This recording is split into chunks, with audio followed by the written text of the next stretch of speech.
We are live. And now Fantastic. my chat, let me see if the chat's working.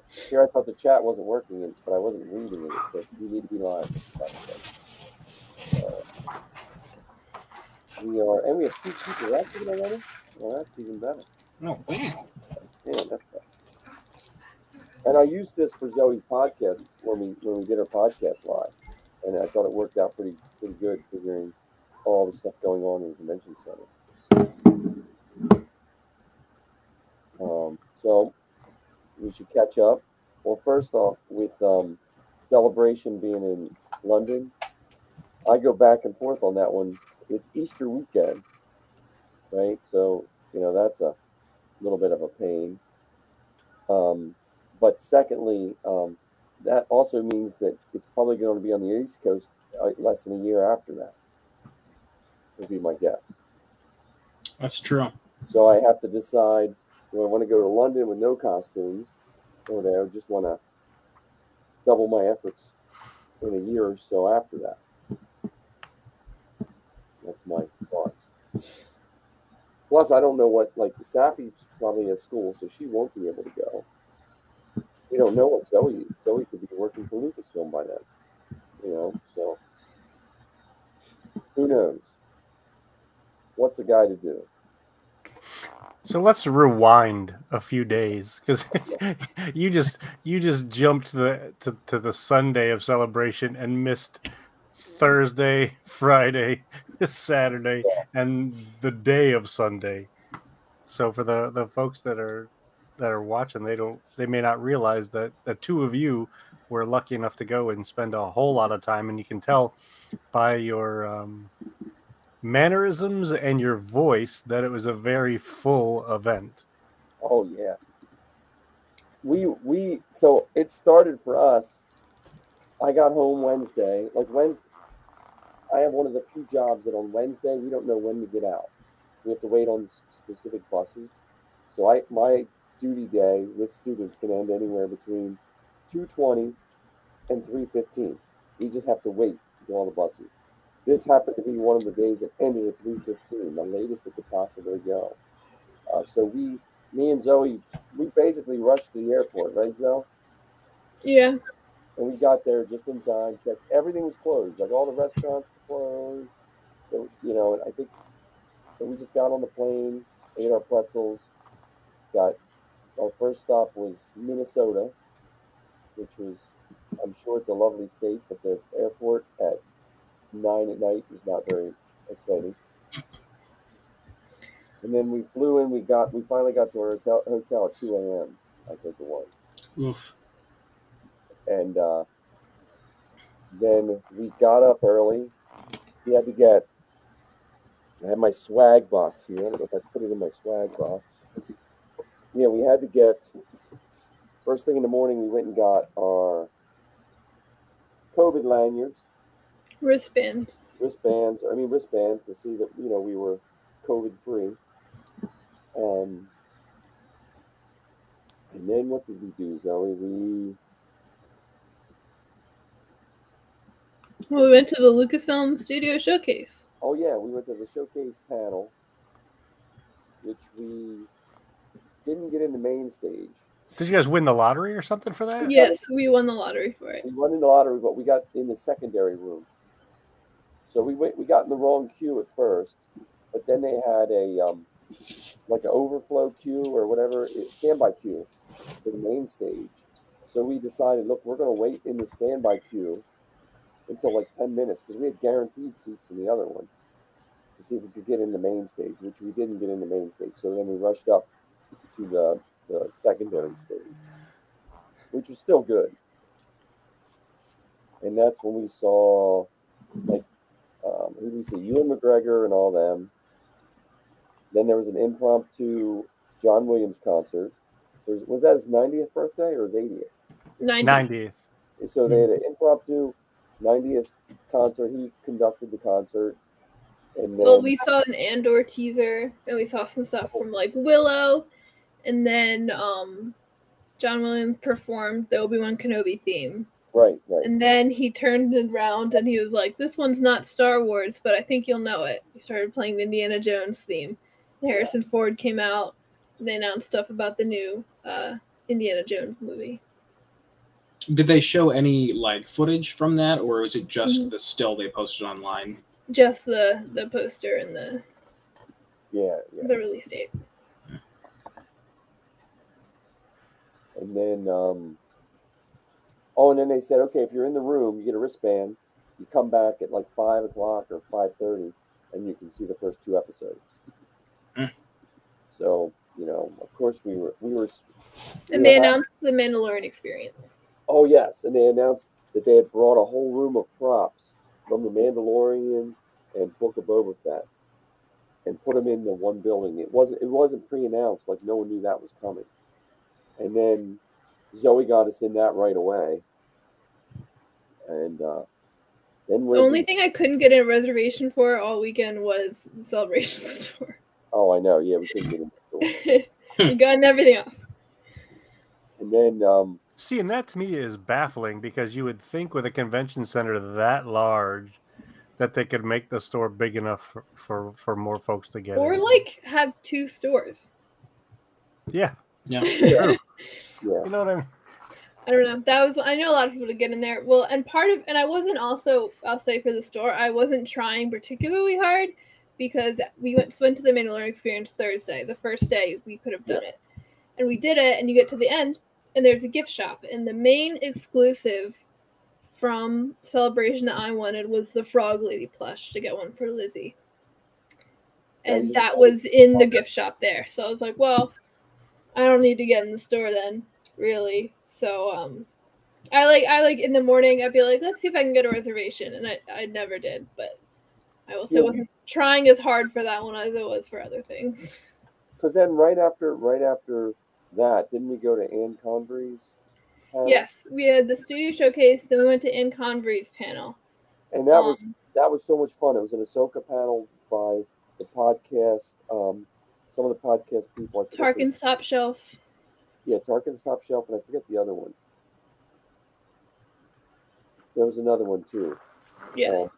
And that was a good podcast, and Anne Convery was lovely in that. And then she recognized Zoe, and we talked to her, and then everyone left, and then we were like Anne Convery's little posse there for like an hour, Not an hour. Well, we hung out with her for about a half hour, and then we walked around with her for almost 20 minutes. I'm giving it an hour. I'm calling it an hour. I'm rounding up. Okay. Yeah, and then after that, we've got some vegan nachos at one of the food trucks. Yeah, well, this was around 2 o'clock. We realized we had only eaten a Cliff Bar since we had been in California. Mm-hmm. So. And we hadn't eaten that much before we got to California. Yeah, so we were running on adrenaline. Yeah, we were tired. So, and then after lunch, we went to the Mandalorian experience, which was definitely a highlight. That was incredible. Yeah, I mean, that was almost worth the whole trip, just seeing that. Because you were literally like feet. I took tons of pictures. Let's see if I was trying to have all these pictures queued up for this. And like the pictures are cool, but seeing it all in person was so. I was crying, which I always am, but it was. I mean, like they had like the N1 Starfighter. They had the whole thing, like life size, sitting in the middle of a big room, and in the little bubble is the Grogu puppet, looking around. They rigged it up so he's looking around, waving at people. It was the cutest thing ever. I'm surprised as to how much of that is actually practical. I mean, like you said, the entire N1 Starfighter was a real prop, and then the Rancor head and the cockpit of the Razor Crest too. Yeah, we got to see the miniatures they used for space battles and space flying scenes. So had the miniatures. Was that the one that was built by John Knoll in his garage? I don't know. Maybe, but they had. The car, I wished I could have gone in again just to take, I was trying to take pictures and enjoy it. So every picture I took, I feel like I missed 20 pictures. It had everything. Yeah, let me see. Frog Lady? Do you have Frog Lady? Right, there's Frog Lady. Costume. Frog Man was not there, so I think they're using that costume to film a spinoff right now. Right, Frog Man, the series. Frog Man PI. So let me see. They had Look, the guys caught in this. They had Zero's costume. I think it's funny that Zero's costumes is just from the waist up. Oh, if you look at his legs, Chris could not have fit in those. But that's just me, a blurry picture. But I'm always fascinated with droid hands. Got some good shots of the Mando. The one for John I got. Look, so there's the little pistol. That never showed up anywhere. That was just when he dropped it in the box. Yeah. When he was getting on the flight in Book of Boba Fett. Remember, he had to put all his weapons in the lockbox. Yeah, it's on the back of his bandolier. Yeah, and then, but the one I thought was cool. Sorry, my picture. Perfect. That was really cool. Yeah, that was a video actually, but I didn't want to sit and watch the whole video. Where's it at? His little weapons. Right there. His belt knife? Yeah, I don't. So that looks like it must be hid in his belt somewhere. Huh. Which I thought was pretty cool. All right, Mando Mercs, go update your CRLs. Yeah.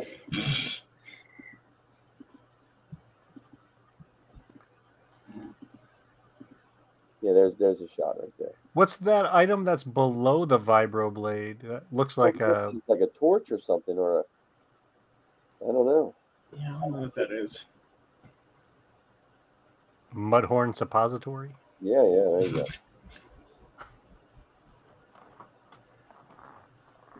Flame Trooper.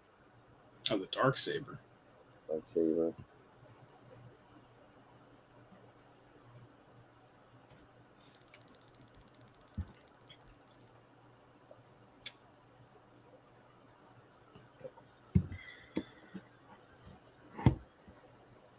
I just had a random thought. I don't know if you guys could confirm this for me or not.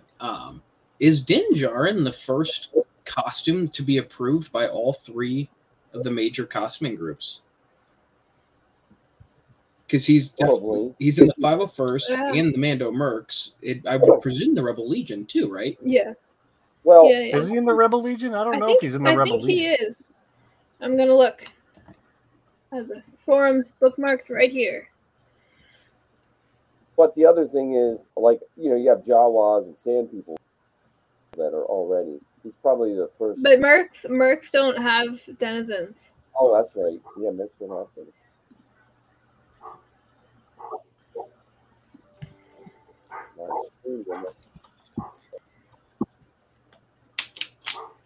You're frozen, I see.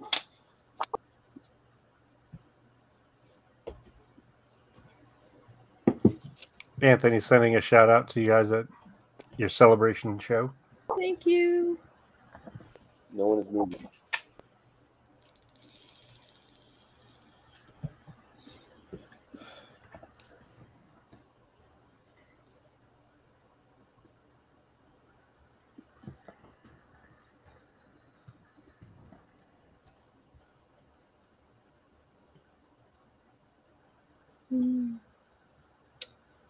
I am not finding Din Djarin on Rebel Legion. Well, you know what was cool? So I wore Sabine Friday for the first half of the day, and then all day Saturday, Sunday.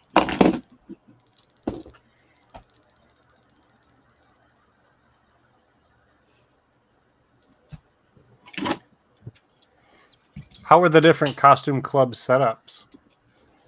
They were cool. So what they had was there's like all the regular tables and stuff, and then where they have like the big live stage that they live stream from, and around that they had the Galactic Senate, and there on one side was the photo op things that the group set up. So there's like a little Mandalorian jail cell, a Rebel base with screen set up. That was really cool. A Mandalorian throne, like a speeder bike, stuff like that. And then on the other side, facing the celebrations or the live stage, was a table for each group.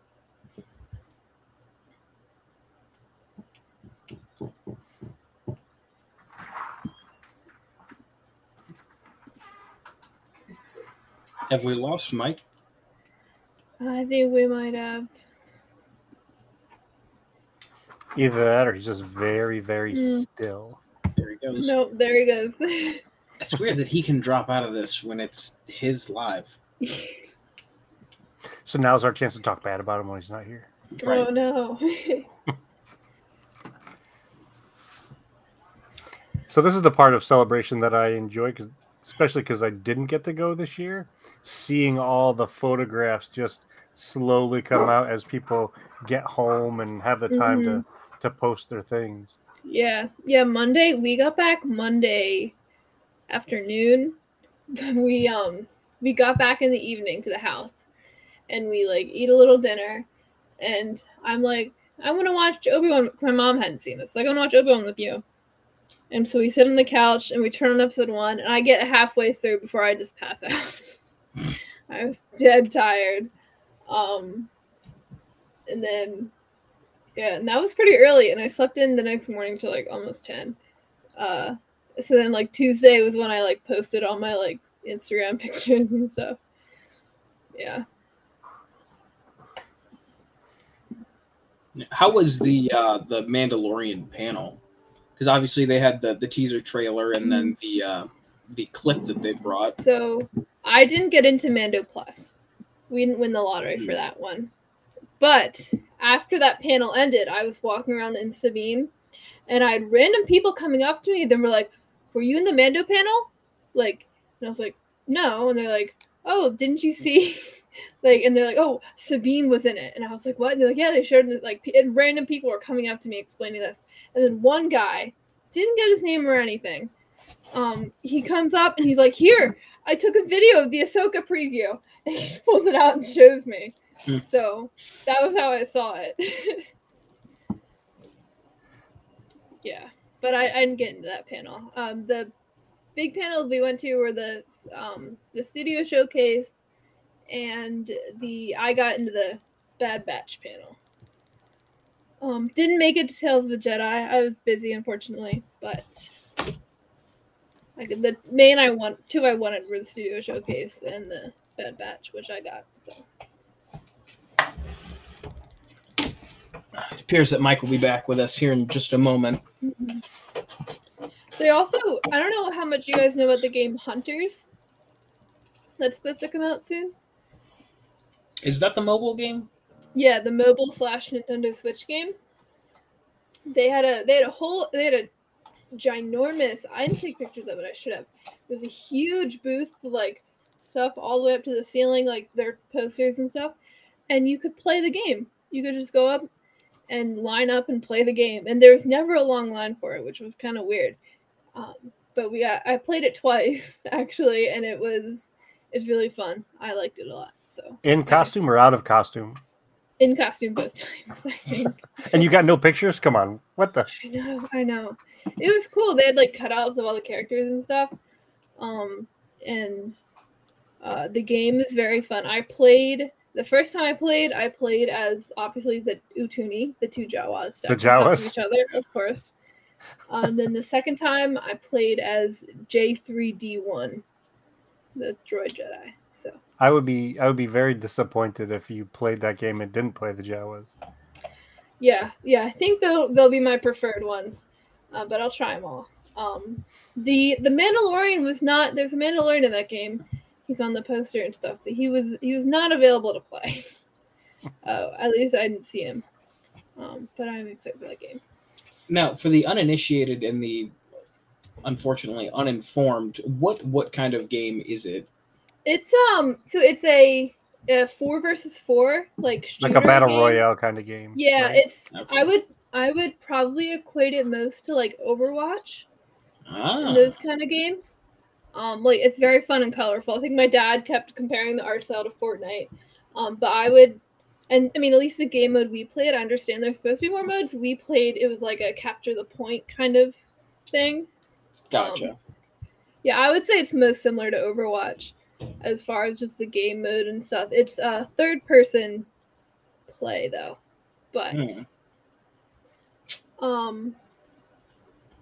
it's very fun. It seems like the kind of game you just drop into, play for a little while, drop out, drop. Yeah.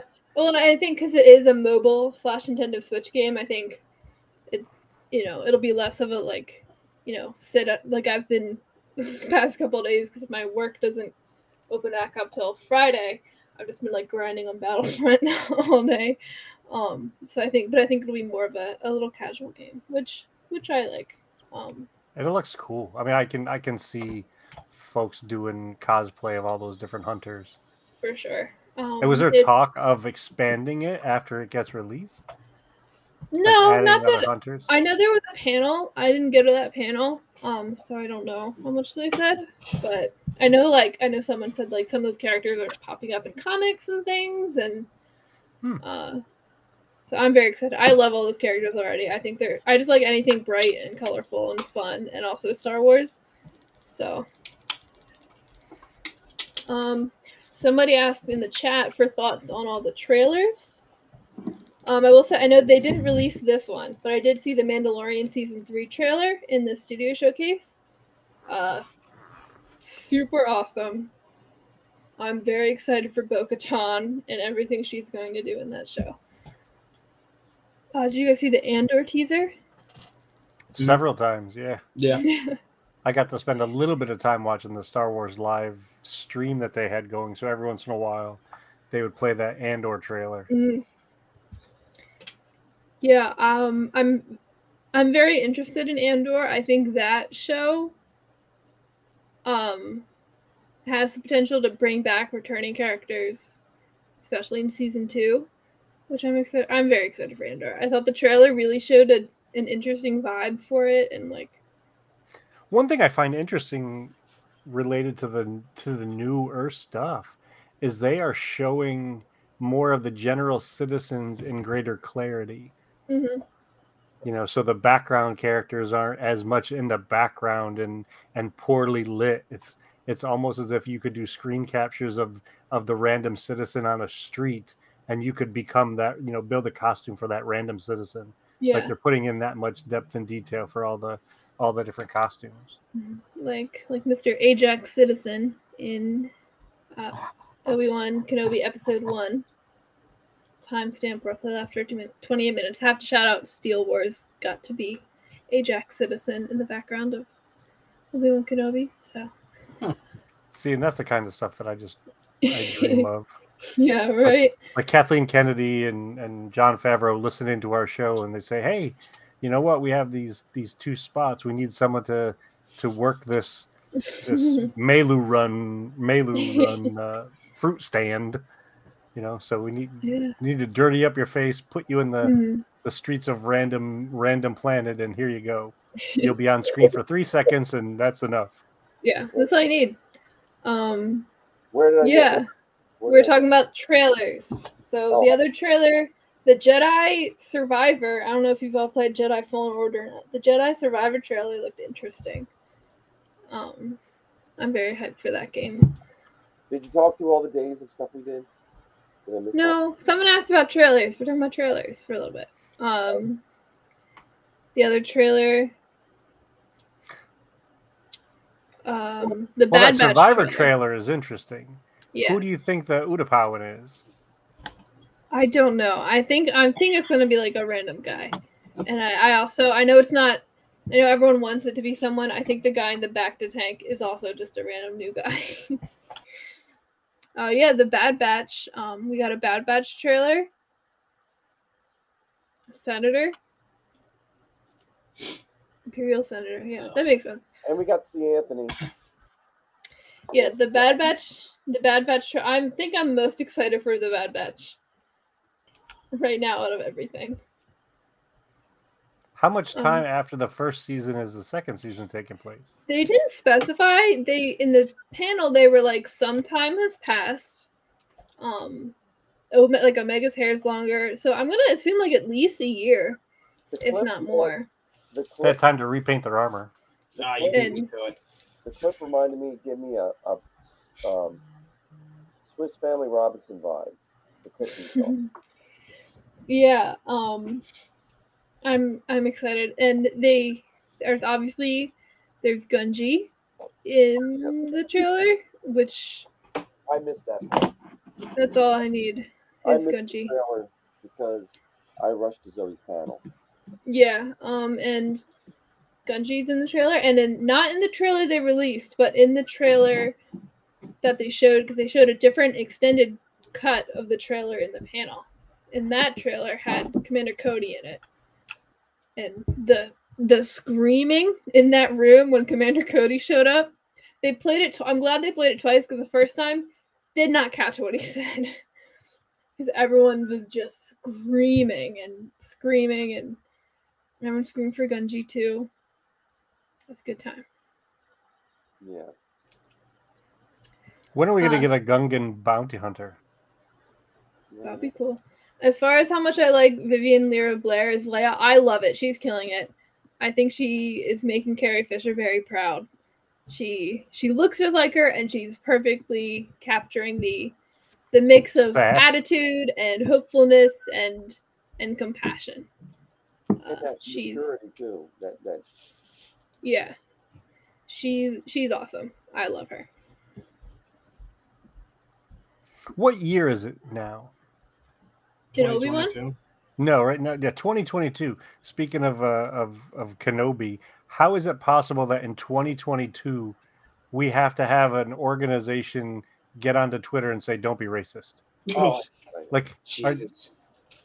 I struggle to understand that. I truly struggle to understand that we are there in 2022. Well, besides just being morally wrong, I struggle to see how someone can watch any amount of Star Wars and enjoy it and still be racist. Like they're just watching it at such a superficial level or something. You know, like I just that surprises me too. Well, and I also think with the character of Reva specifically, I think what makes me mad is that if I think her character like is almost what they wanted Boba Fett to do in Book of Boba Fett, and got mad when he they wanted Boba Fett to be a ruthless hunter, and that's what she is, and she's doing it really well, but they don't like it. Like it's like you complained because they were making all these characters too soft and like not cool enough for you, and here's a character who is really cool, and she's badass, and she's gonna threaten people, and she's gonna cut off someone's hand for disrespecting her. That's what you wanted for Boba Fett, and you're getting it in a different character, and I'm not like, and it works so much better for her character than it did for Boba Fett, or whatever for Boba Fett.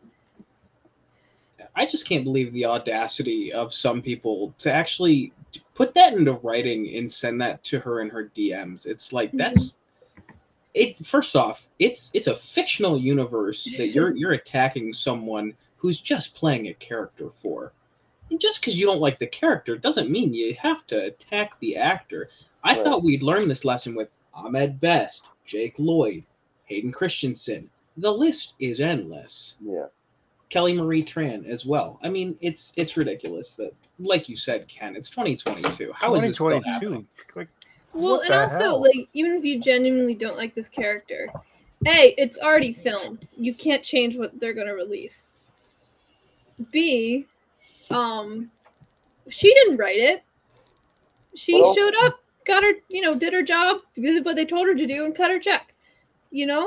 Like, she didn't, not that you should have attacked the writers or anything, but it's like this vitriol against her. It's like, what do you think you're doing?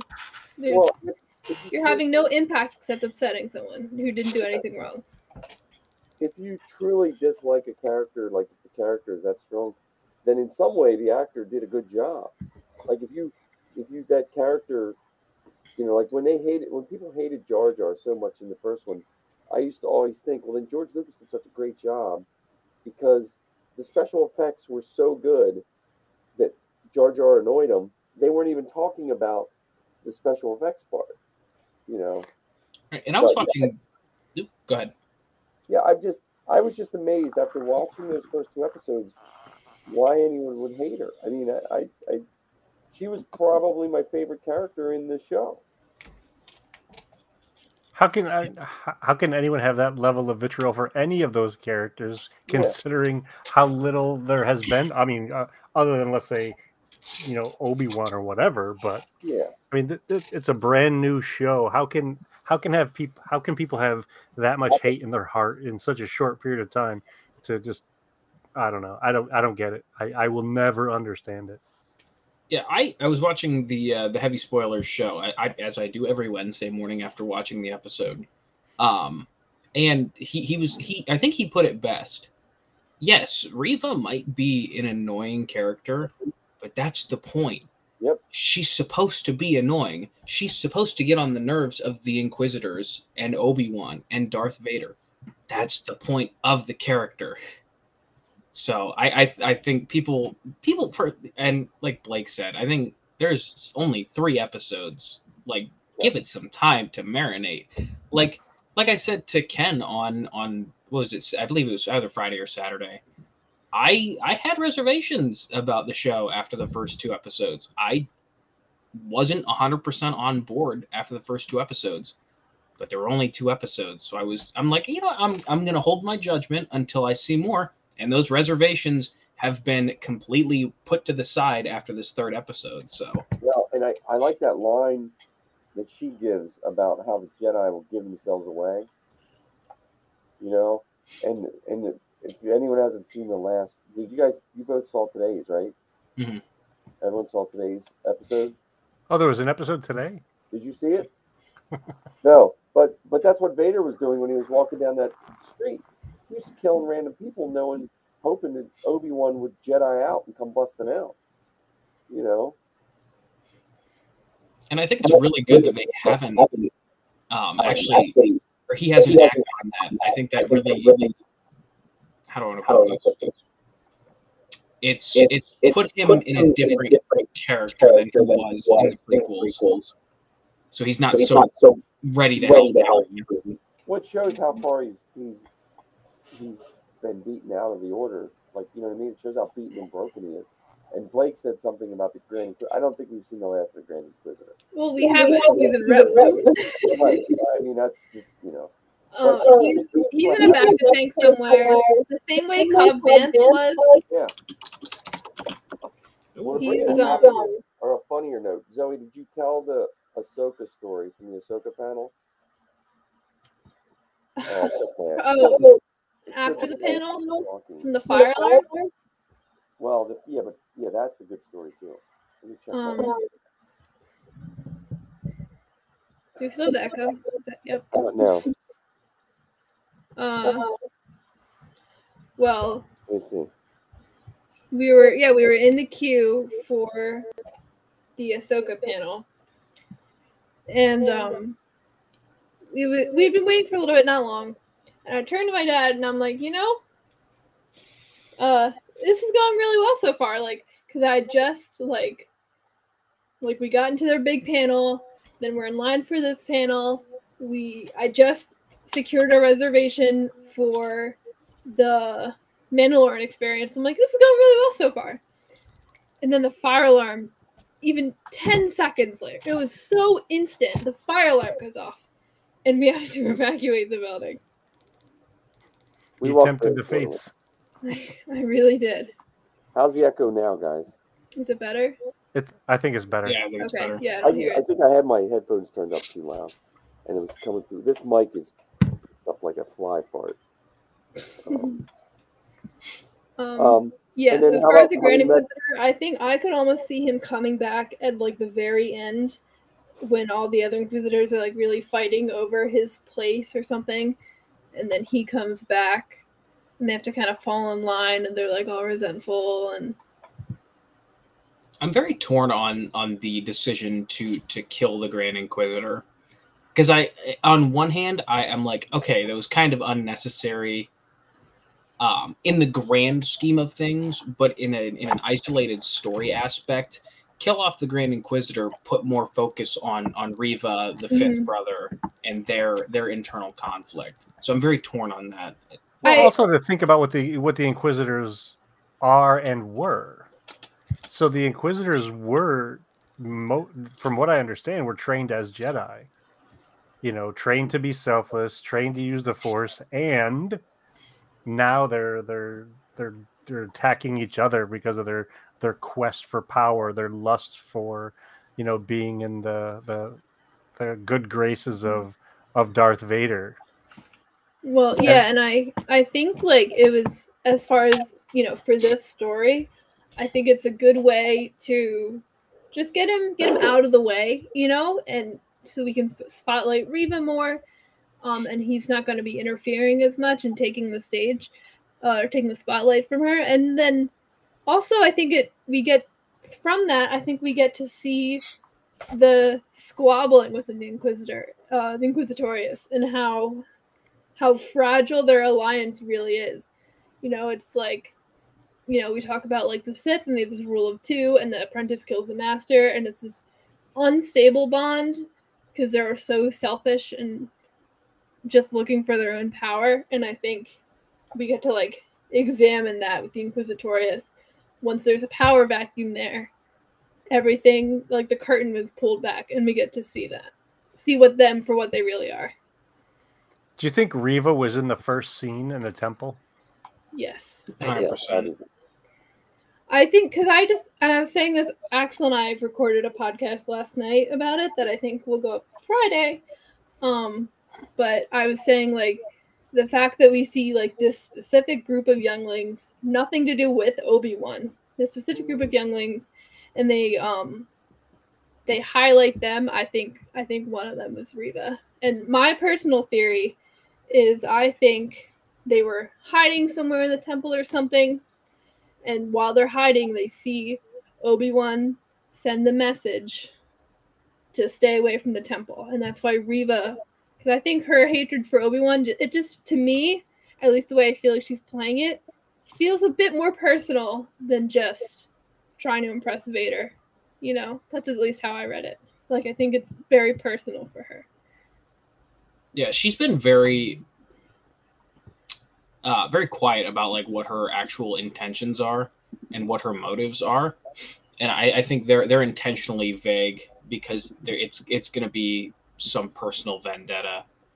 Mm-hmm. So I was thinking similar train of thought of she was one of the younglings, and they were hiding in the temple, and Yoda and Obi-Wan just refused to help them after they were slaughtering the 501st throughout the temple, and just essentially just told them to run and don't look back. So see, for me, I might have a hard time believing Yoda would do that. True. Well, they might have perceived. It might be more perception. Yeah. You know what I mean?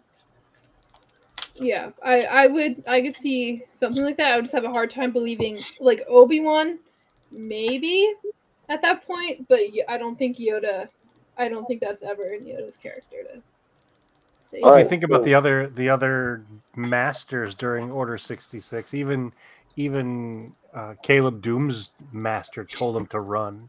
Yeah. Mm-hmm. So I wouldn't put it I wouldn't doubt it if I saw it. If the folks from Lucasfilm and Disney decided to put Yoda and Obi-Wan in that situation and told them to run, it would make perfect sense. Yeah. I did find it very, very interesting, though, that Obi-Wan had gotten to the place where he was unwilling to help a Jedi after 10 years. Yeah. And just telling him to go when the Jedi was in front of him begging for help. Mm. That just kind of shows how focused Obi-Wan is on, only paying attention truly to Luke. Mm-hmm. Yeah. Blake's question: thoughts on Quinlan Voss coming back? As soon as he said Quinlan, I sat up. Like, I was laying back, like, oh, watching Obi-Wan, and they said Quinlan. I was like, Quinlan? Yeah. Quinlan Voss? Yeah, we figured Sal. He hadn't watched it yet, but we figured Sal was probably flipping out too. Yeah, but let's go back to the first day, because I will show you one of the things. I'll just say I don't know if we'll get him in this series. I would love to. I would hope so. But I mean, ever since they mentioned him on the list of Jedi survivors in that one Darth Vader comic a couple years back, I've been waiting, and I'm excited because he's just a cool guy. And Dark Disciple made me really fall in love with him. So, what are the one two of the things I dislike about that book? A whole nother ab plate for a TK. Totally different from any other TK I've ever seen. I've never seen a TK with the slit right here. At the Mandalorian Whatever experience, this you could tell is. who was in a costume group because they were like on random buckles, like taking pictures, like Oh yeah. close to the can on like someone's boot, and everyone else is like, "Oh, this is a cool costume. Let me take a picture of it." And they're like, to get that exact rivet in placement, the hold of a ruler. No, but look at the strips are tapered with an inlay. Well, I don't like it. It's so Huh? different. I know. I was like, okay, there's another CRL for us.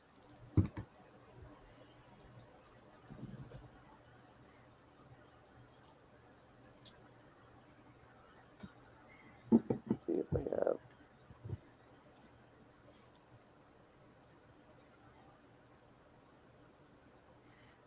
This was a life-size face. Excuse me, I have a coughing fit. Life-size face, you know. Why didn't we get more Danny Trejo in the Book of Boba Fett? I know. Well, it could be coming. Trapper Wolf. Yes. We need more Trapper Wolf. I'll just say it.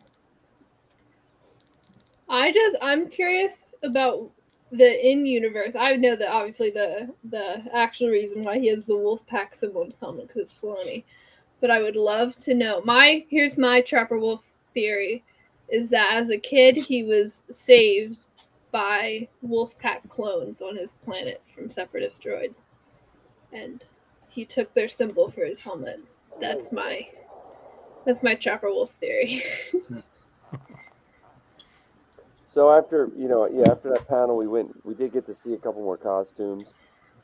We basically went almost straight from Mandalorian experience to line up for Obi-Wan. Yeah. And get ready for that in that Then we premiere. came out and saw these guys. I will say one thing from Celebration has had me more anticipating the next theater release of anything Star Wars, because just that being in a group of people and we all cheer, and you can hear everyone like gasp and everything when things happen. I've been getting a little bit of that theater experience with Marvel, but I need it back with Star Wars too. Yeah, I had a conversation with a couple of buddies of mine because they essentially strong-armed me into watching the first episode of Obi-Wan with them because I didn't realize it was dropping a couple hours early. But I was telling them, like, yeah, everyone who was at Celebration for the most part got to see the first 2 episodes in like a big theater, and they're like, why would you want to see a TV show in a movie theater? It's like, why not? I mean, considering the production quality, I mean, just look at that Mandalorian experience alone. Yep. They didn't phone it in. They made some beautiful things for that, and that's just the ones they're featuring. Imagine, like I was talking earlier about all the citizens or the random props of the roasted Kowakian monkey lizard and all of that kind of stuff. It's also the stuff they're not currently using, because they said they couldn't bring all of it because they're using some of it right now on like Ahsoka and stuff. So like the production quality was like one of my first points of contention was some of these, like, per capita spend more than they do on the like production films. Oh yeah. On these shows. Not to mention just like the atmosphere of being around like-minded people watching the same thing all at once. Because how many people do you think were in that theater watching those episodes? Well, I mean, there was like that huge arena, everyone watching in the arena, and then our big panel room. There's another big panel room, And then what? So that's all we did. We went to the podcast meetup for a few minutes Thursday, but it was just crazy crowded. Right, Zoe? Yeah, because the problem was because they surprise announced like 7:00, come back and watch Obi-Wan. Yeah. The problem was a lot of the like costume group meetups, the podcaster meetups were at like 7, 8 o'clock. that night. And so, because no one knew they were going to do anything. And obviously everyone's like, yeah, I'm going to go to Obi-Wan. I'm not like, yeah, you guys have fun. Like, I got this wristband. I'm going to Obi-Wan, you know? And I would go to the Obi-Wan just for what John was talking about earlier, this idea of seeing it live with fellow fans, and I mean, exactly. in a situation like that, knowing that you're getting to see it before anybody in the world does. That doesn't happen every day. Yeah. And yeah, so a lot of those like meetups and stuff got kind of screwed. Because I would be shocked if there was a single person that was like, I could go to see Obi-Wan at 7. I'm going to go to this meetup instead. You know, like, obviously we're going to go see Obi-Wan. Well, I think the people that organized them had to go. But yeah, some people did have to go. But, like... We swung in the podcaster one for a few, but we didn't really see anyone we knew. I think we saw Dan Z from Coffee with Kenobi. Saw Fantha Tracks people. And Bantha Tracks people. And Ann Convery was there. And that was about Not the it. guys from Star Wars in Character or Blast Points. They were probably there. The other thing is, it was very crowded. It was at the Hilton, so the 501st there was a whole bunch of 501st guys meeting there. Mando Merck's meeting there. Like, everybody decided to meet at the Hilton that day. Oh, okay.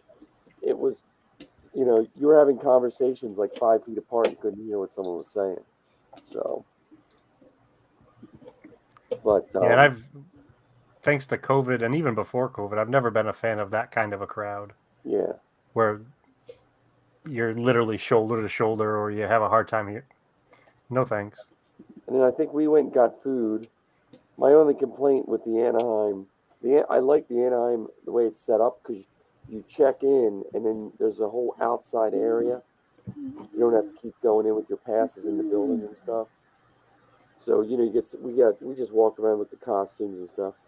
But then we went to bed and got up for Friday, and we mainly just tried to walk the floor most of Friday, right, so? We went over to the car. Zoe was in costume because there was that Friday was the Sabine meetup, right? Or the... When was the Rebels picture? No, the Rebels was Saturday. Okay. No, Friday I was in Sabine, and then that was the day I think I switched to Cara. Oh, right. Okay. Halfway through. Cara Dune? No, Cara from Star Wars Visions. Oh, okay. I had like a handful of people that were like, "Oh my God, you're Cara," and I was like, "Yes." My favorite vehicle. How did you guys end up transporting Sabine to Anaheim? Checked suitcase and the helmet and the carry-on. So we took a giant suitcase and bubble wrapped everything, and then we took pictures of Sabine and put a label, a paper on top saying there's fake guns in here for this costume. But I think with the new scanners, if you have an all plastic gun, it probably doesn't pick it up. Right. Like the old scanners just look for shapes and stuff. I think they're a little better than that. But yeah, this was the Sabine Jeep. That looks like Ezra's costume when he was in the Biker Scout. And then this was the car painted like the Ghost. And I watched this guy paint it on TikTok. He was painting it out in his driveway. Blake said thoughts on Babu Frick in Mando Season 3. I'm very excited. I've been a Babu Frick fan since Rise of Skywalker. Yeah. I love everything Babu Frick. I think he should get his own spin-off personally, but I hope he and Grogu are best friends. And then this was driving around. This probe droid was driving around. Do you think Frick's show should be friends with friends of Frick? Yeah. Or do you think he has a cousin that's named Frack? And it'll just be the adventures of Frick and Frack. Well, you could also have Freck in there too. Oh yeah. So the Belgians built the stage this year because they didn't bring the Falcon. So they built the celebration stage or the fan stage or whatever it's called. Yeah, and Tom Live Spina did a bunch stage. of the props. Yeah. So this thing is probably like 6 foot tall. Jeez.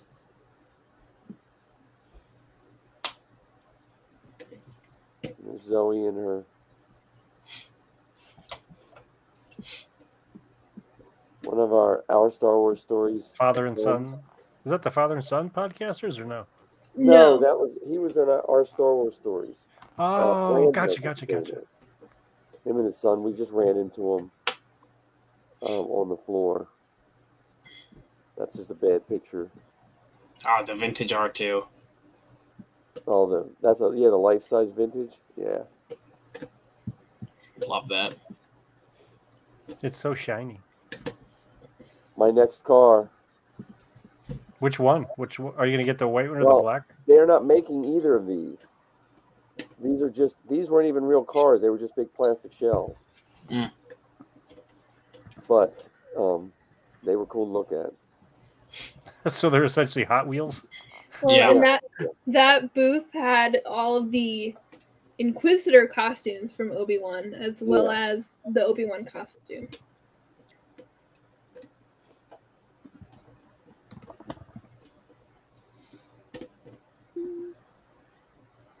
Zoe and some tall Jawas. Tutini. Where's the trench coat? That's a good costume. That's funny. Honestly, every picture I took, I could have taken 10 more of different stuff. Like it was tons.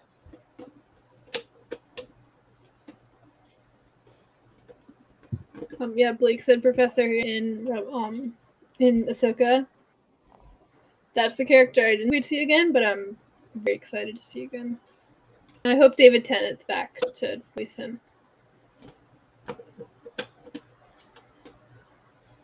Yeah, these guys, I really like their stuff. The lounge. We didn't get into that show either. Yeah, Anthony, I got some orange jumpsuits to go with that helmet of yours.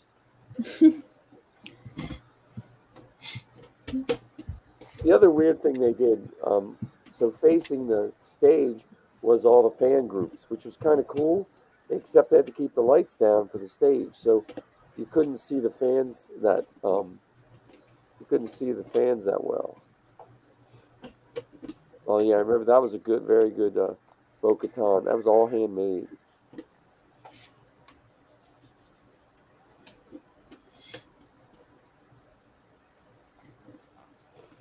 And that was one of the only Resistance people we saw the whole week.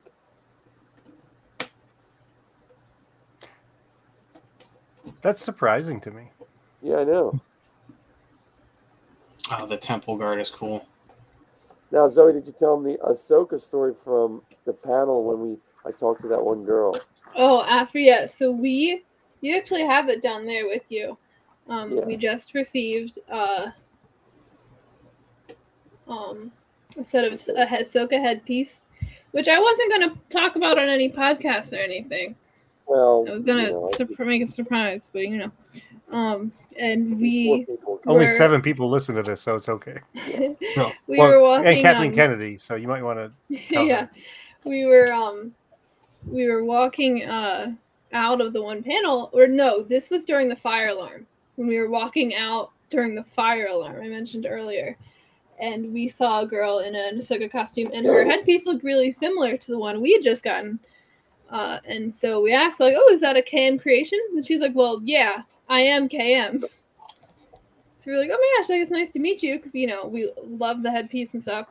And my dad said, he's like, "Yeah, I was probably, the one sending you all those annoying messages all the time." She goes, "Oh, Mike."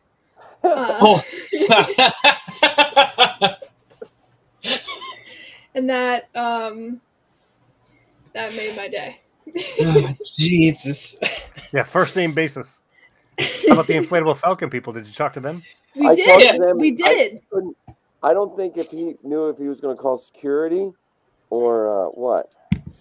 Well, because we were walking on the floor, and I saw a little, and he's like, "Oh, look at that little inflatable Star Wars thing," and I was like, "Yeah, I think that's the Inflatable Falcon people." We go over, and they have like a binder and stuff with like the Inflatable Falcon in it and everything.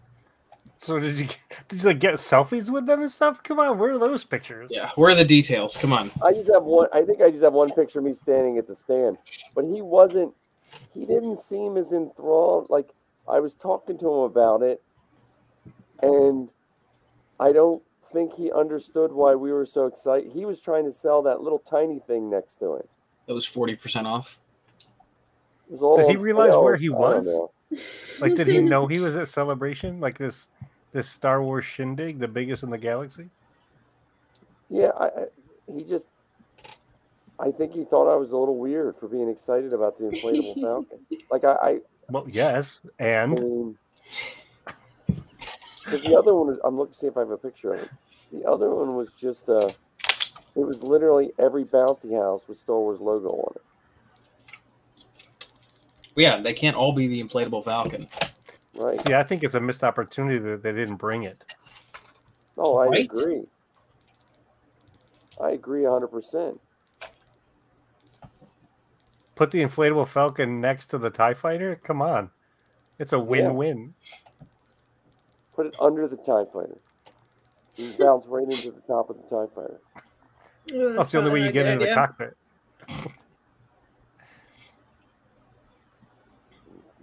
I'm flipping through the droid room right now.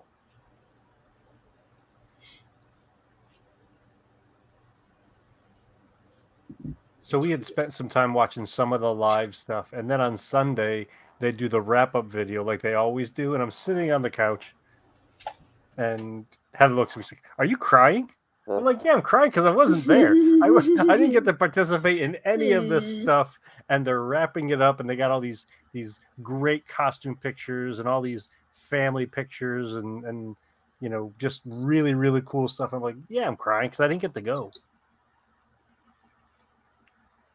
It was a fun time. But man, we were beat. I was telling them about how I passed out on the couch watching Obi-Wan. And I wanted to stay awake. I was trying. I wanted to watch Obi-Wan. I just couldn't make it.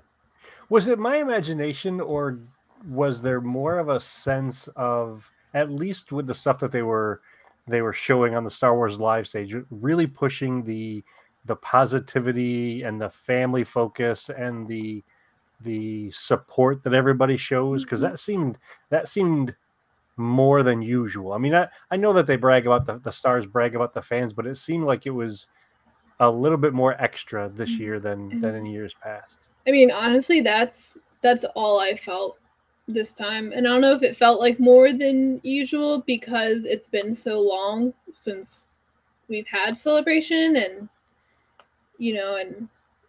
but I felt that I didn't watch the live stream because I was there, but I think it was warranted at Celebration.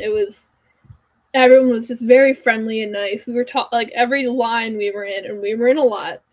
We would just talk to people about what we liked, and just there's just a lot of positive energy. And seeing all the kids and stuff that were there, it was really cute. I like the strollers dressed up as like TIE fighters or the Falcon or stuff like that. Also, shout out to anyone who did a Geode cosplay. Yeah, they were funny. They're just like a big rock painted piece of cardboard. But I also think the negative fans, the small percentage, have run amok of all the Star Wars for the last couple years. I don't even think Star Wars tried. If you listen to Zoe's panel at on YouTube or on which is up now, it's up, and uploaded now. They didn't say to us, "Hey, you need to have this positive theme. You need to." That's just what we decided on. And then Steele Saunders came in and he talked, and he went that same direction on her podcast. And then you listen to the Father and Son podcast that was right after ours, and it was that same. It was almost like someone said, "Look, we need all the podcasts to have this same theme," and none of us planned it together. It's just what came out, and I think that's what happened, like with this celebration. I think people just wanted to because I think people just really were thinking why they love Star Wars. Like, people were just grinning on the floor, and I know I look like death warmed over because I was running on like pure adrenaline, no food, no water, and I know I was grinning from ear to ears too. So Mm. you know, And it wasn't even like, like Thursday for us was a really awesome day because we got to see all the like exclusive stuff and we got to see the experience and Kenobi and stuff.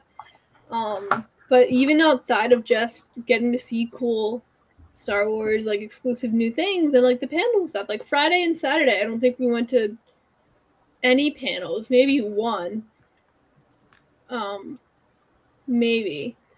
But we just were like, it was just like seeing people and getting to talk to people and seeing how creative everyone was with their costumes and how hard everyone worked. Like, like that was the energy there, easily. I mean, look at this costume, Borgullet. Oh. Borgullet. Oh I mean, my how God. can you not smile when you see Borgullet coming down the thing? Mm-hmm. Or even like, and I said this in our podcast, but like characters that if you just kind of pay attention to, what people on the internet say, characters that you think everyone hates, were so represented. I think I saw more Rays than anything else. There were solo cosplayers everywhere. You couldn't turn around without seeing a solo Han. Jackson. Jackson. There were two separate Jackson the Space Bunnies. But there was Did anybody do Lop and Opso? I did see a Lop actually. I didn't see an Ocho, I don't think, but I did see a that's Lop. what it is. But like there were so many Rose Ticos. Like everywhere you looked, there was another Star Wars something that, if you just pay attention to the internet, everyone's like, oh, everyone hates Solo. Like Rey sucks. No one likes Rose. But there were so many people showing their love for those characters there, I hope that the speed at which things attain their positivity gets faster. So this year, the 20th anniversary of Attack of the Clones, it seems like there's a lot of prequel love. Well, I want to see the love for the sequels. I want to see the love for Solo. I want to see the love for Resistance. Like I just, because so much time, effort, and energy gets put into them, whether it's the artists, the carpenters, the seamstresses, that they're worthy of, deserving of the attention and the love, and for folks to be able to openly, comfortably say what they enjoyed about it and why. There's me with another Cara. Her mom was in a really awesome second sister costume, and she comes up and she's like, my daughter's dressed exactly like you. We need to get a picture. That's so cool. Well, and Ken, what you said on Axel, when Axel was talking on Zoe's podcast, he mentioned which movie he didn't like, and then he moved on. Like he showed like a perfect example of how if you don't like something, it's fine, but then talk about what you like, and kind of to lead into what you were saying, like it just was a positive experience. I mean, and there was every level of cosplay, and it was fun. Did the guy who dressed like the 4-arm character from, or was it 6 arms from the holiday special? Oh, the stir whip.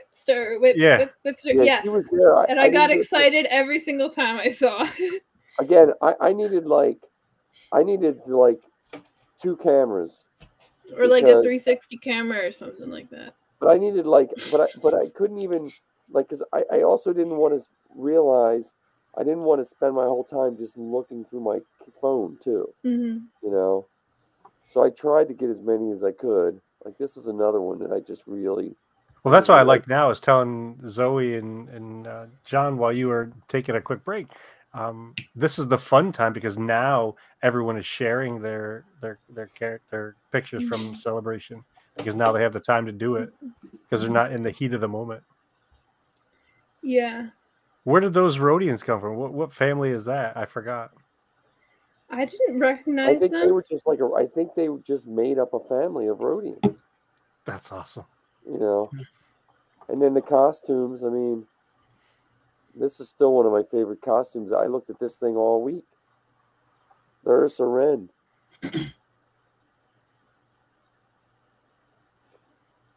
The Rebels cosplay meetup was pretty awesome.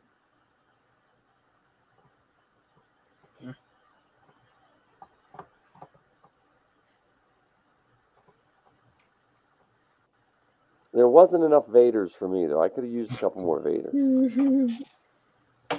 Speaking of which, how's the work in progress? I just got to get my butt in gear. Like now I don't have Celebration as an excuse not to do any work.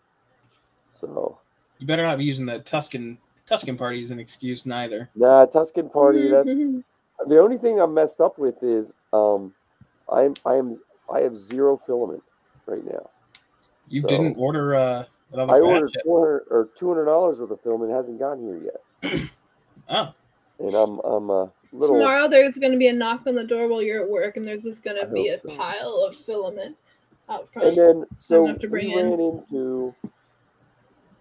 we ran into Matt Martin and Jordan Hembrow a bunch of times, which was fun. And Matt, gives Zoe encouraging words and stuff like that for her career. And we ran into. I got a compliment on my paint job on Zoe's Sabine helmet from one of the painters from The Mandalorian, which was pretty cool. It does it for the TV show. We ran into him, which was cool. Blake just asked for thoughts on James Earl Jones as back as Vader. Just incredible. He was also the voice of Vader in Rebels too, and anytime he can come back, top tier. Yeah, and then we I'm trying to think what else we ran into. Well, yeah, then Sal did a stage show for Lucasfilm, which was fun. Which stage show did he do? He was the one, I think it was supposed to be on the live stream. He was training younglings, training Johan how to. They were going to cut it together. I thought they were going to cut it together for the live stream. I don't know. Oh, maybe. I thought it was for the live stream over on the kids' stage. I don't know. There he is in his Jedi garb. Is he a Disney cast member? Nope. No, but those are Disney Jedi robes because he didn't have his own set of standard Jedi robes because he does Voss or Kanan.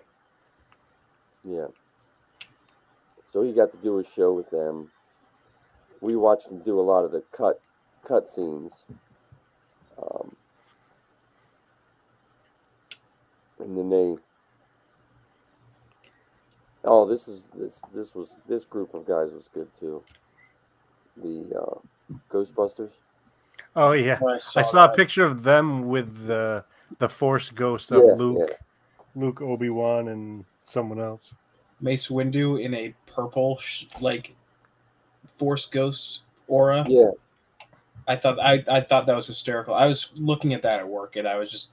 Everyone looks at me whenever I laugh at things on Facebook, and that one got a good kick out of me. Oh, and then we met up with we ran into the Dorky Diva, and she finished her Zam Wessel. It was funny because I was like, "Oh, look at that really good Zam Wessel. We should get a picture." And I walk up, and I'm like, "Oh my God, it's Savannah." Yeah, that was a really nice Zam. But she has a good podcast too, Dorky Diva podcast. I think she used to work for Ashley Eckstein, I think. Huh. Now, I do have a question. Yeah. So, I thought they had a mandate where you couldn't wear a costume that covered your face. They changed that like last minute. Ah. And also, they weren't really enforcing much of anything at all. They were enforcing the mask rule while you walked in the door. Yeah, once you got in, we wore masks, but a lot of people were just walking around. And even so, like there's times we were outside, so I didn't have it on, and then I was walking in, and I was like, we had been in for like 20 minutes, and I was like, oh crap, I forgot to put my mask on, and like after and I'm in Sabine, so I'm like juggling my helmet. Yeah, I truthfully I didn't think they were gonna force it. too Well, hard. I think they were just being cautious because if they had to enforce it, I think they would have rather people thought it was going to be enforced rather than you show up and they say, "Guess what? You can't wear your suit." You know. Right. How much fun did you guys have at Disneyland with Anthony? Well, we only saw him. We just saw him in downtown Disney, which Okay. was a lot of fun. We just talked to him, and then we went to the Outpost. We didn't get tickets for the late night with whatever the Disney thing because they were sold out. But he was a lot of fun. It was nice meeting him up there, and um, we were kind of like that. We didn't have a schedule, but we didn't stop moving. So people were like, "What are you doing?" We're like, "We're going." We got stuff to see. Yeah, I can sleep when I'm home.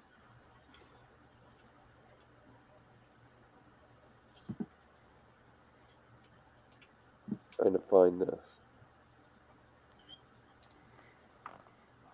Did you bump into any of the stars? Just Jordan. No, just Jordan. There's Jordan.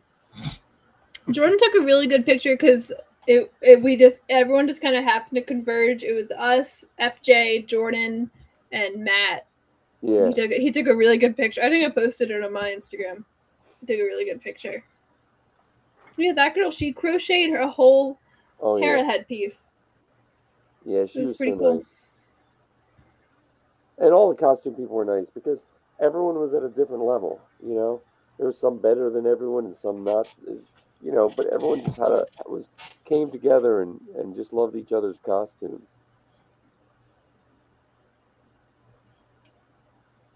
See, Chopper, there's a good old Chopper. Mm. I was so excited because we went through the droid room, which was phenomenal. But I was like, I can't touch any. But with the Chopper, like the Chopper's owner was right there, so I was like, can I put my hand on him? Can I touch Chopper for a picture? Here, look. So here was a Wonder Woman. Oh, she was cool. The Wonder Woman Mando, but what got me was her jetpack. Oh, that's funny. That's really clever. Another Sabine. And when we were on the floor, people had seen the Sabine in the trailer. They were bringing their phone up to show Zoe. People we didn't even know, so she could see the trailer of Sabine.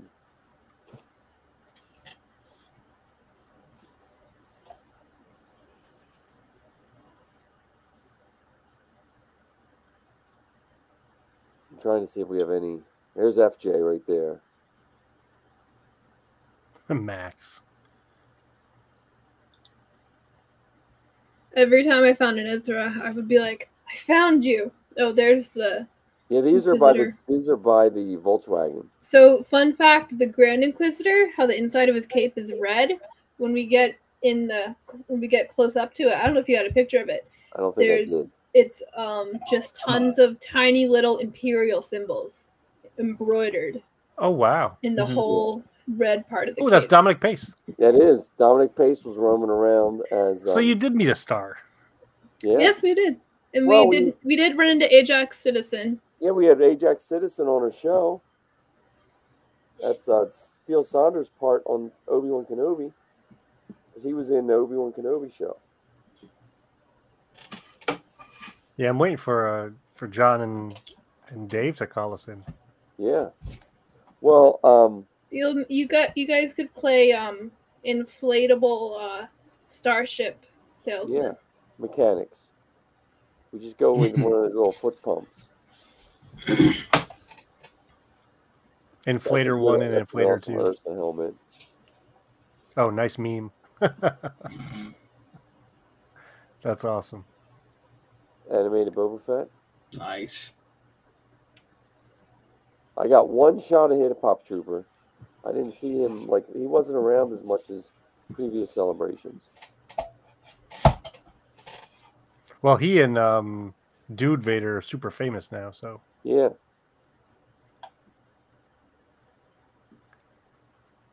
There's Axel in his Cobb Vanth.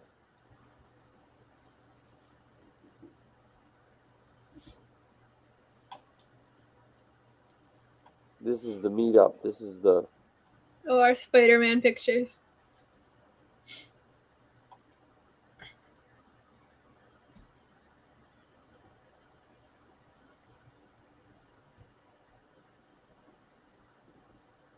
Yeah, that was the one girl. She comes over and she's like, "Season 3 Sabine, come over here." Then she like goes grabs another one. She's like, "We need to do the Spider-Man picture."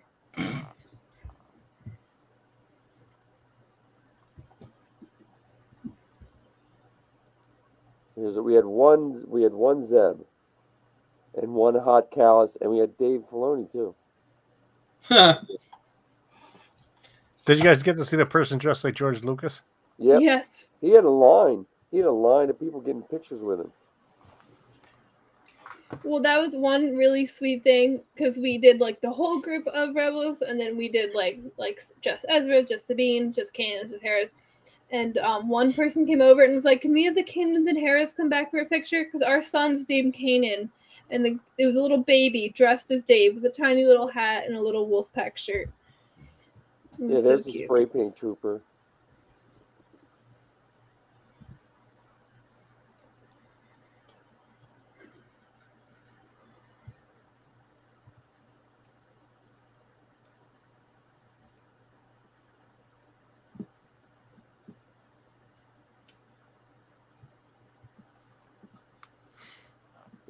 Yeah, there's a bunch of Sabines.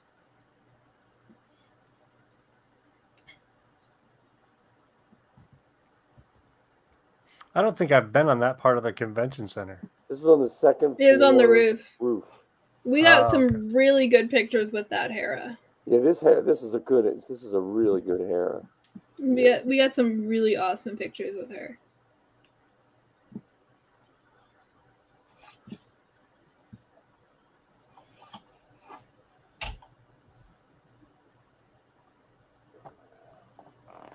So we're not flipping through pictures the whole time.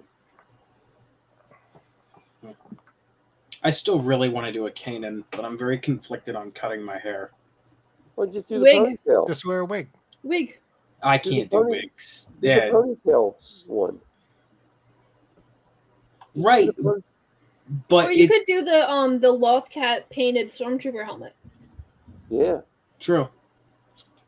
See, my big thing is like I want to cut my hair for Kylo, which that is happening, by the way. I was gonna message Marty today, but then I saw it was his wedding anniversary, so I'm like, I'm not gonna bug him today. So, but yeah, that is happening. But I want to cut my hair for Kylo.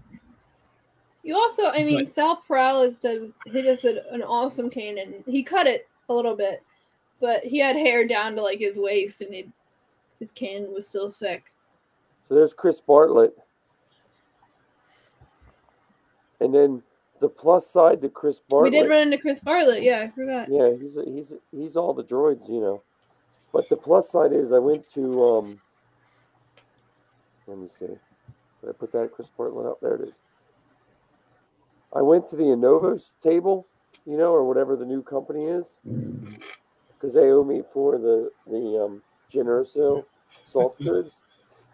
So they messaged me back today and said I can either get credit for this outfit or any helmet they sell, they'll send me. So I told them I'll send me a Sabine helmet. Oh. So the Sabine, Which one? I could have got a Mando helmet right away because they're in Which stock. one? Which but one? I told them I'd take the Sabine. Which one? That's whatever one they had. Was that season 2? The one that they had on display there. Yeah. That was season 2. Yeah, so they're sending me a season 2 helmet. So that company's taking care of all the old Novos problems. How long did it take you to get that? 3 years? Oh, when did Rogue One come out? We ordered it in 2017. Yeah. I'll be right back. I did not realize that you ordered it that long ago. Maybe January 2018, maybe. No, but I think 2017. But Rogue One came out in 2016. So if anything, that's January. right. No, yeah, you're right. It was 20. I don't know. I can look it up, but the company they're they're trying to make it right for every Novos error. There was a lot of them. Are they still making TK kits? Not yet, but they will. But they do make TK neck seals that are in stock that are nice. No, is it the same one? Is it pretty much the same one that you have? Yeah, the big foam top with the heavy Yeah. neck seal. Yeah. Yeah, I'm not thrilled with mine, so I might. Yeah, I would look at their stuff. Their Krennic is beautiful, and it's not expensive. Meaning, Like you're talking like under $500, where a Novos it would have been $500 just for the shirt. stop it. Like, I think Say the coat's psych right now. or less. What I don't know. It wasn't crazy priced. Now their helmets are like $750 or $650 or something like that. Yeah, but I mean, if they're nice helmets, that's reasonable. Well, again, and if I would have taken the Mando helmet, I probably would have got it next week. But the Black Series Mando helmet's beautiful, Yeah, Mike, I'm sending you guys a picture in the group chat that is that was March 18th of 2017. Oh, nice! I see it. You telling me there's I have to buy a winter car. I have to get another car. Yeah. I can't drop $2,000 on costumes, but I will. I'm already awaiting the backlash when my dad finds out that, hey, by the way, I spent $1,500 on a Kylo Ren costume. When that very much so could have bought me a car already. Well, I gotta join the 501st, and Marty's Kylo Ren is fantastic. Yeah, it is nice. Oh, here, I'm going to put this picture up. This is my favorite Mando of the weekend, though. The little gold guy? The World War II one. Oh, wow. That's awesome. So, it's all World War II kitted up. It has, like, the World War II dog tags. The helmet liner is an old World War II helmet liner. Like, when I was walking behind him, you could see the label. But here's the back. It's the jetpack, but it has the bedroll, everything. I like the boots. Yeah, it has like jump boots with the stuff on it. It's pretty cool. So, I wish I could have been there. I would have been so happy. it was a good time. Yeah, like I said, the London thing for me is just, I don't know. It's a hard sell.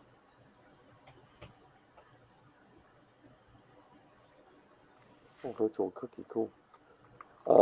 Yeah, it's not really, I don't know. Again, we don't know what Zoe's going to be doing, because Zoe graduates in December, so she might not be able to go, and I know Sappy won't be able to go. So, well, the Rad Batch may be there. huh? We're making plans for the guys from our show to go. Yeah, Anthony was trying to give me the hard sell, and I would like to go, but it's just. Ken, maybe me and you can go this year, and while Mike and Zoe have to stay at home. And we'll take more and better pictures. Oh, that's good too. That's not hard to do.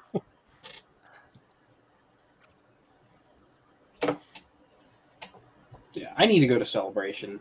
I mean, but like you always say, once you go to one, it's hard not to go to them all. Oh yeah, and you will get spoiled.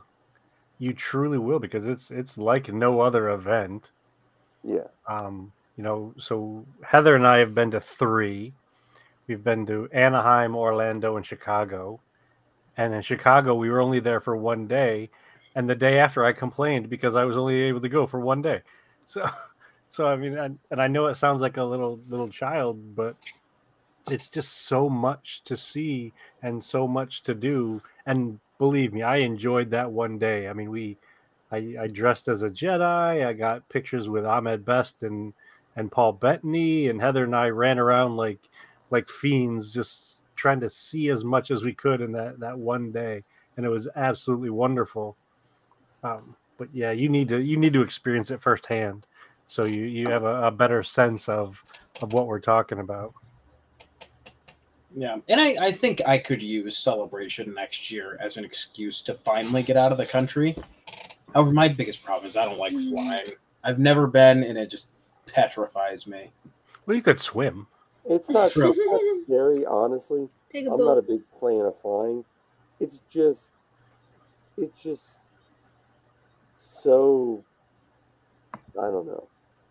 Like I don't like it either. Like I mean, but it's like unfortunately it's necessary. Right. I could, like Zoe said, I could always charter a boat. But didn't Greta Grunberg or whatever come across the Atlantic in a boat? Maybe, yeah. There's Zoe and Matt Martin. I like his tattoos. Oh, he's a big He has tattoo some guy. awesome tattoos. He said he'll hook me up with good artists in LA. Yeah. Well, I mean, a good artist in LA is probably a dime a dozen. I mean, that's where all the artists go. Right. Well, Good he was Star Wars so artist, I should say. He was just so kind to Zoe because it was his day off, and he was standing. I was talking to him, and I was like, "Oh, I want to get a picture of you and Zoe," and Zoe wasn't there yet. He said, "Oh, wait, you know," and he hung Oh out. yeah, I was for at the a Bad while. Batch panel. Yeah, he hung out for a while, and yeah, he was a good guy. And then we did our panel. Justin Bolger, I don't know if you guys know who he is. He's an old Star Wars podcaster from way back. He works for Lucasfilm now. He sat in on Zoe's panel as well. I didn't get to see how many people were at Zoe's panel, but it was pretty full. Like Steele Saunders came in, and then Steele. Eric Struthers from Bad Motivators was there. Yeah, Bad Motivators. I'm wearing a shirt. Steele then, he showed Zoe the video. He's going to send it to us. He interviewed for Australian television, I guess it was. The actress that plays Ahsoka. Rosario Dawson and Natasha Liu Bordizzo, Yeah, who's going to be playing live action He told him Sabine. about the girls' podcast, which I thought was pretty cool. So it was a good day overall. What did you guys get to see the Bad Batch cosplayers? Yes. Yeah. Well, that's the people. So the guy who does Hunter, I know him. I ran into him at the hotel because him and he started. We both kind of came up 3D printing together over the years, and then the other ones were the Death Watch girl and her mom were in that group as well. That's why she couldn't do Zoe's panel because Lucasfilm contacted them and wanted them to be there for the panel. So she had to back out of Zoe's panel, which I understood completely. It wasn't a problem.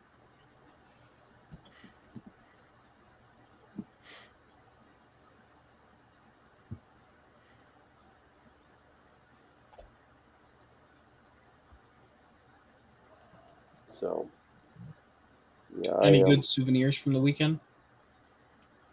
Yes. I'm sorry, what? Well, we got a ton of posters. Yeah. I'm pretty sure, John, we asked for free swag. I'm pretty sure we did. I think we did too.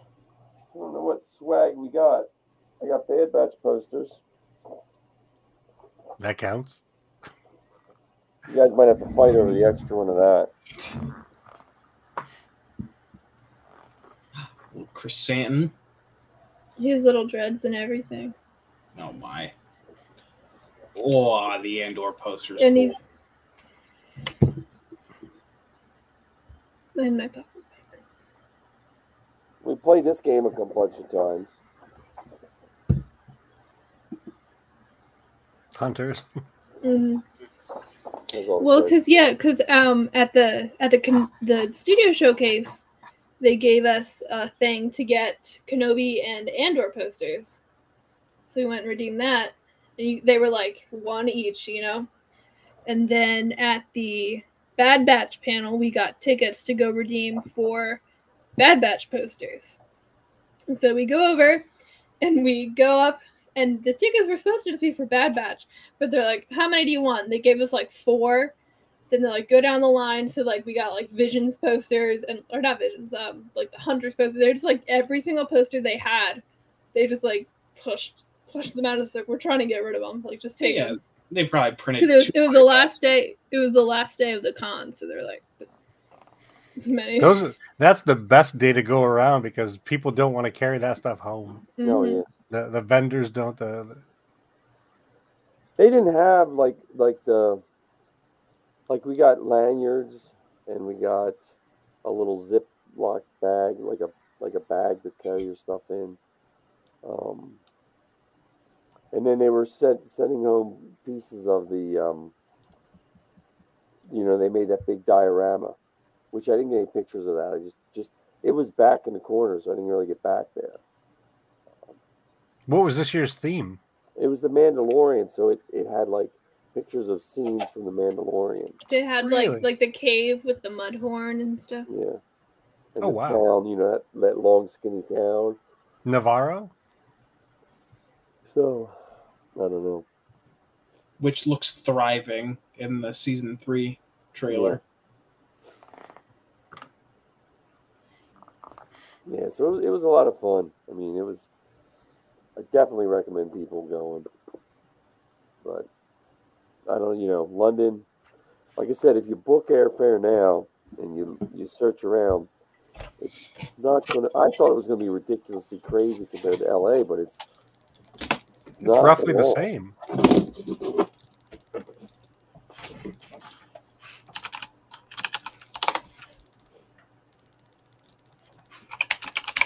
So let's jump from Celebration into some of your thoughts on the, if you're okay doing some spoilers related to the Kenobi show. Yeah. What were your thoughts on getting 2 episodes released back to back? Well, you guys got to see them at Celebration, so right. You upped the game. But what do you think the thoughts were on seeing 2 episodes, one right after the other? I think that's a good way to get people into it. I mean, because I also think it's I also think from Disney Plus, not Star Wars Disney Plus's point of view, there's already now going to be a 2-week overlap with Miss Marvel and Obi-Wan coming out on the same day for 2 weeks. And I think doing 2 episodes in one day was just minimizing that a little bit.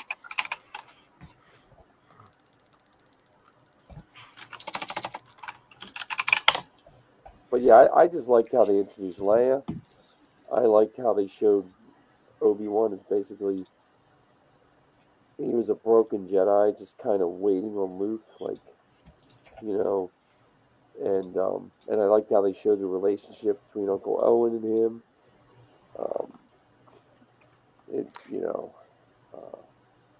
I do think that twist was very interesting because from the trailers, you would think that they're only going to focus on Obi-Wan and Luke. Yeah. Like I don't know what I was paying attention to before the show came out, but I didn't think that they would put Obi-Wan and Leia together. Mm-hmm. Well, honestly, I think we've hit all of the trailer scenes. Yeah. I think.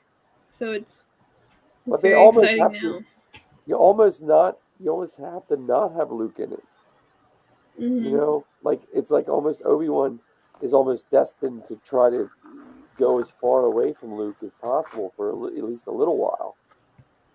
Now that Vader knows he's around, you know what I mean? Yeah, and I think I also think Luke, for his character in New Hope, almost has to have a very boring, no stories life outside of maybe he had a little mishap, shooting Womp Rats or whatever, where Leia, you can have that excitement for her, and it fits the life we know she's led. And even someone pointed out, in A New Hope, she recognizes the name Ben Kenobi. So someone's like, well, now this explains why she knew the name Ben and not just Obi-Wan, Mm-hmm.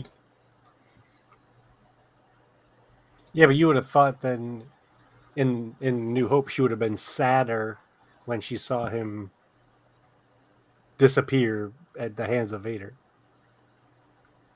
Yeah. And at the same time, she wasn't really that sad when she didn't visibly display her sadness at the destruction of an entire planet. Yeah, I think that's more just how they did A New Hope. And of course, there's always the, well, it was made 1977, and Lucas didn't think he'd get to all of this, so there's always a little bit of grace that should be given.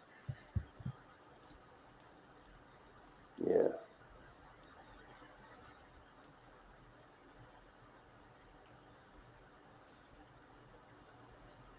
And then seeing Vader, though,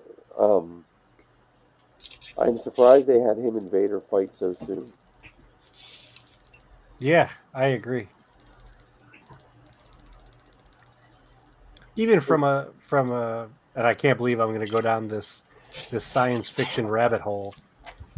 How quickly Vader was able to get to that planet from the probe sending a message back. Well, Pablo Dog always said hyperspace takes however much time the story needs. Yeah. I mean, it is early, but it is also, we're halfway through the series now. So when you look at it like that, they're going to add some more episodes. Well, I don't know. Everything's still listing it at 6, but that was apparently one on the Celebration live stage. Ewan McGregor goes, I hope you guys all enjoy episodes 3 and 4 and 5 and 6 and 7 and 8 and 9 and 10. So now everyone's like, what? And no one said anything about it. So I don't know if he was just... I don't know if he was just excited. I think he was just excited. Maybe. I don't know. I'm still going to plan for 6, I think. Yeah, because it makes you wonder, like, what could they cover in just 6 episodes, considering it's a 10-year span between the films that they're filling in. I mean, I don't think they're going to go all the way up to A New Hope, I think. I think this will just be its story. They also have to bring in, spoiler, they'd have to bring in Darth Maul. Yeah. I think this story will end with him going back to Tatooine and settling back in. I think he's going to have to somehow fake his second death. Or something to get Vader off of his. I don't know, because Vader, I don't know. Something, yeah. I'm just glad that I haven't overthinked Obi-Wan.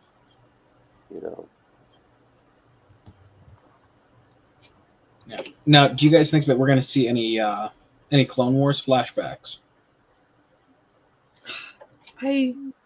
I'm gonna realistically, and also to save myself disappointment, say probably not. But man, I was playing Battlefront today, and whenever I see the Clone Wars Obi-Wan and Anakin skins, I'm like, they could totally do that.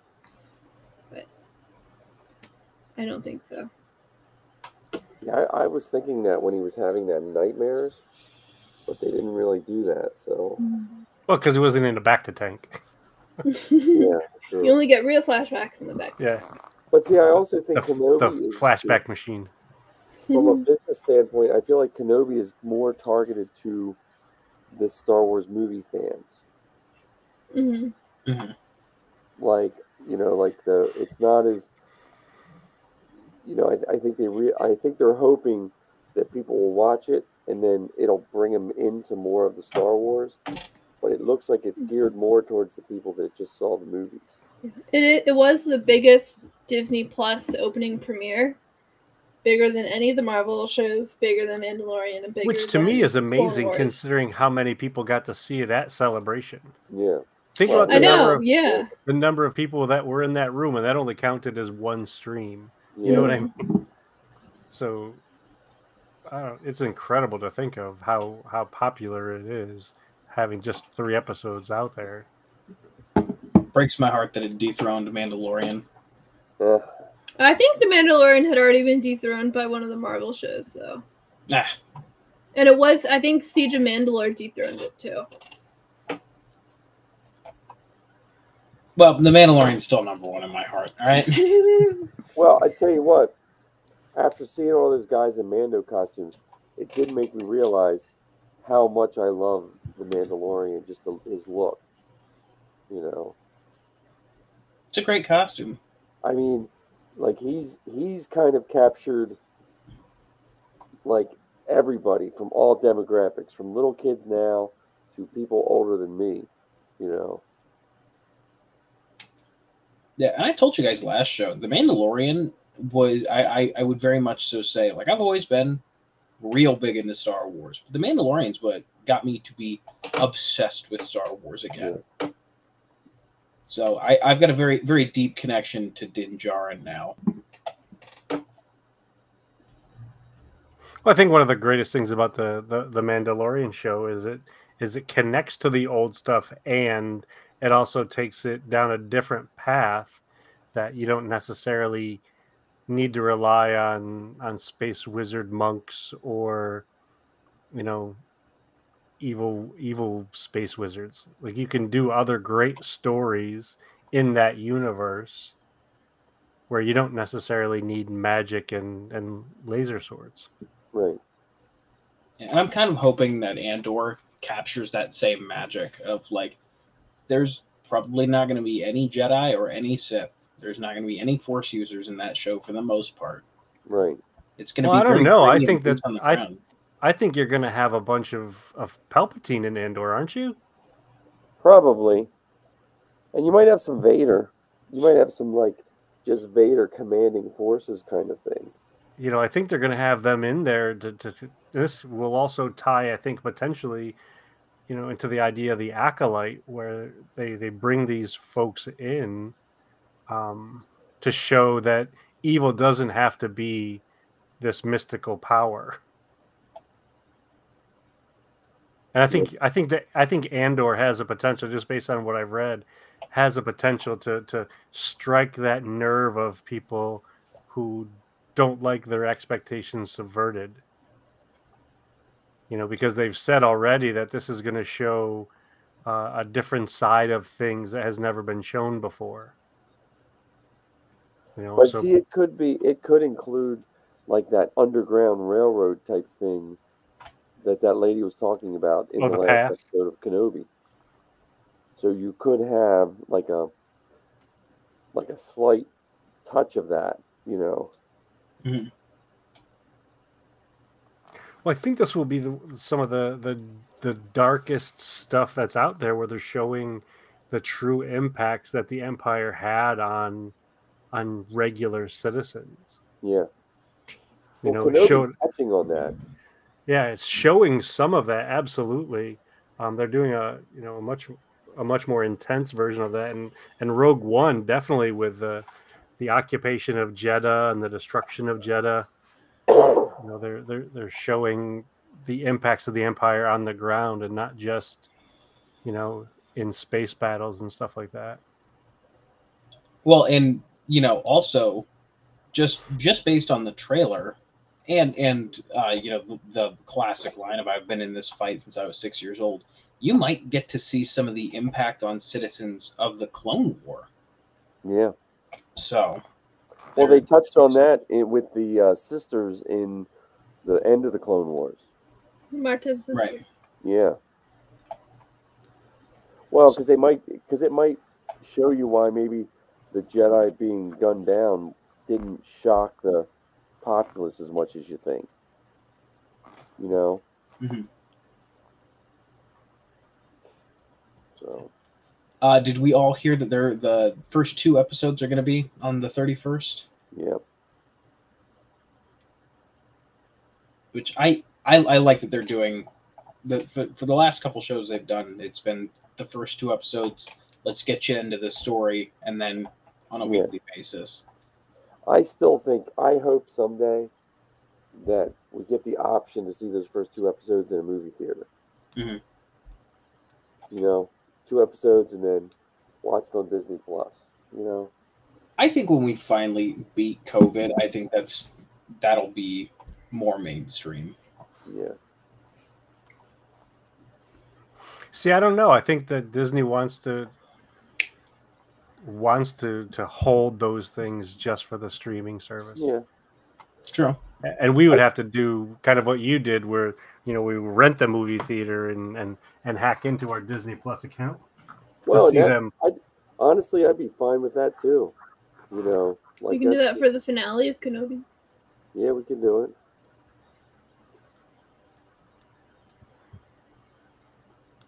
Well, I say we talk Inflatable Falcon only because I took NyQuil to try to go to sleep, and it's starting to kick in. So I don't want to ramble too. I haven't got a good night's sleep since like last Tuesday. So. Oh boy. Well, so much for our trilogy episode tonight. I know. I'm sorry. I also got to pick up a buddy from work, so I was gonna have to call here in about 5-10 minutes anyway. Yeah. So.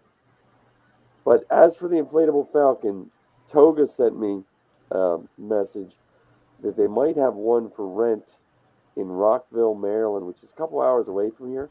It's $150 a day for the Inflatable Falcon. Is it available June 25th? I don't know, but $150 a day seems a little cheap. So I don't know if that's like one of those. It's $150 a day, but it's $300 setup fee and blah blah blah transport fee. You know what I mean? Sandbag fee. Yeah, sandbag fee. Blower fee. Because like I said, I talked to the guy for a minute, and he just looked at me like I was insane. Because they were trying to sell that one bouncy thing. So I don't know. They brought the one salesman who had nothing to do with Star Wars to a Star Wars convention. Well, I mean, and that's so. Me and Zoe were talking about that. So it leads good. We were talking about when we were looking at all those set pieces. And the fans, and it goes back to those toxic fans. These fans get all worked up if an actor or an actress isn't a big Star Wars fan. They get all worked up about that. But more importantly, you need the fans behind the scenes.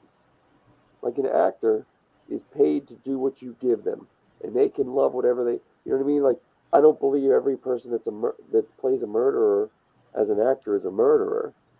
You don't have to be a murderer to play an actor. You don't have to be a Star Wars fan to play a Star Wars character. But you look at the detail put in by Filoni and by Favreau in all the little things, that's where you need to put the fan base. And if Kathleen Kennedy is watching this, hire this kid.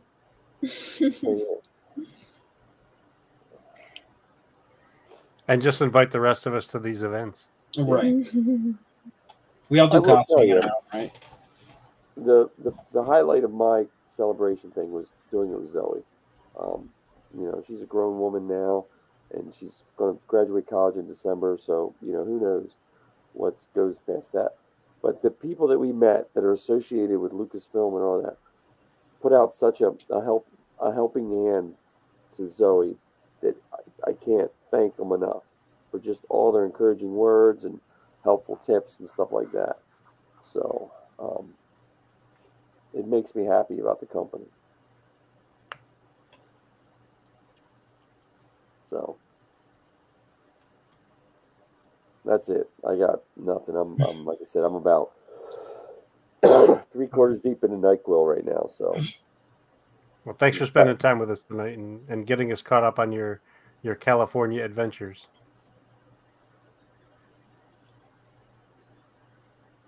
Yeah, I'm going to stop the stream, but don't leave yet. But we're all going to say good night and stuff like this.